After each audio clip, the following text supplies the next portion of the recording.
Have you ever wondered if your money is really safe inside an insurance company that's issuing you an annuity? Well, today we're going to take a look at how to judge company safety. Hi, I'm Charles Cannon.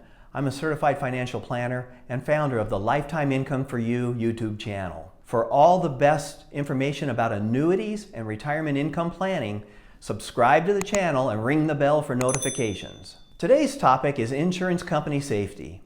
When you purchase a fixed indexed annuity or a MYGA, which we just explained in last week's video, your money goes into the insurance company and is protected by them. And today's video will show you how they do that. Before we begin, please make sure to subscribe to my channel, and if you would please add a comment, that's very helpful to me.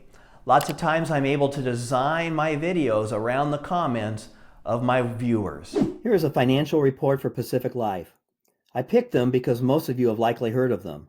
Here you can see their ratings from all of the different ratings agencies, and their Comdex ranking is 93%, which is very high. That A+ from AM Best is probably the most well-known ranking. And you know, it's very important to have a good rated company because you're moving your entire retirement to them. Over here are their assets and liabilities. You can see Pac Life has over $7 billion in assets, $6.5 billion in liability. It's important to understand that when you place money with an annuity company, what they owe back to you goes straight to that liability column. Pac Life, like most insurance companies, is averaging about 5.5% overall in their portfolio over the last 5 years. If you bought a fixed rate annuity from Pac Life, you could probably expect that they would offer you about 3 of that 5.5%. And the other 2.5% is what they would pay themselves in profit for the year, because 2.5% on $7 billion is a pretty good year, right?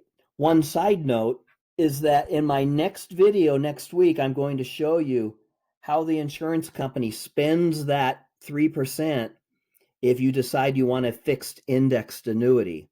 So make sure you watch that video next week. The most important thing to know about an insurance company is their surplus. Pac Life is at 112.8%. That means for every dollar they owe, they have $1.12.8 in reserve. And those reserves are held in cash so that they are ready to pay out at any time. Even if we have an insurance company that's B++ or A-, they're likely going to have reserves that are 105% up to the 112%.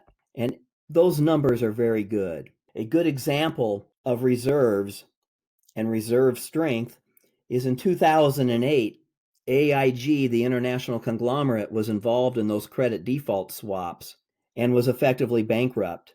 But at that time, I had a lot of my clients in American General policies for life insurance, and American General was owned by AIG.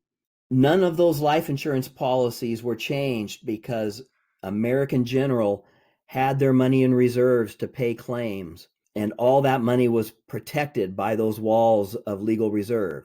AIG couldn't scoop the money out to pay their creditors. The creditors couldn't go in and scoop the money out. In fact, one of my biggest families is a $50 million family here in the Portland, Oregon area. And in 2018, they had all of their family members in town for a large corporate retreat. And we reviewed all of the life insurance policies that I wrote on the grandfather, the father, and their 3 kids for estate planning purposes. And when we got out the current illustration and compared them with the sales illustration from 1998, right on the 20 years, the money inside those policies was almost exact to the dollar. And that's because American General was protected by the rules of legal reserve, even though AIG was effectively bankrupted. Let's take a look at how Pac Life invests their money. You can see the blue part of the circle. Almost 88% of all of their investments are in bonds. And of those bonds, the quality is very high. 55% is in Tier 1, another 42% in Tier 2, and you will see this in almost every annuity company. They're about 95 to 97% of their of their bonds are in the highest two tiers. And because of that, they have a very low non-performing asset amount. These are the basics of what is important about the insurance company's financials. It's not just ratings.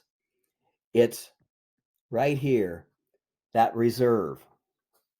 And in most cases, I can show my clients an A+ company, an A- company, maybe even a B++ company.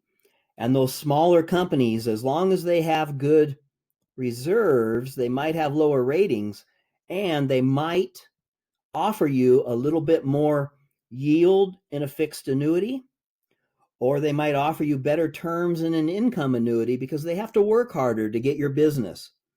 An A+ company like Nationwide or Pac Life, you already know them, but a smaller company might have to work a little harder to earn your business. And some clients will pick that A+ company even at a lower amount per month versus the smaller company where people will entrust in the legal reserve system and take the higher income. I hope our look into insurance companies' stability was helpful to you. In the coming weeks, I have a case study where the highest income that somebody could get was from a B++ company. And I was able to mix annuities so that they achieved the same highest possible income, but it was from 3 different insurance companies, all A or A+. It's one of the important things about working with someone who specializes in annuities. If you would like to become a client, click the link below and attend my Masterclass. If you apply to become a client, you get to work directly with me, not with some nameless, faceless person in a phone center somewhere. So click the link below, subscribe to the channel, ring the bell for notifications, and give me a thumbs up if this video was helpful to you. I'm Charles Cannon, Certified Financial Planner. And remember, the most important part of your retirement is lifetime income for you.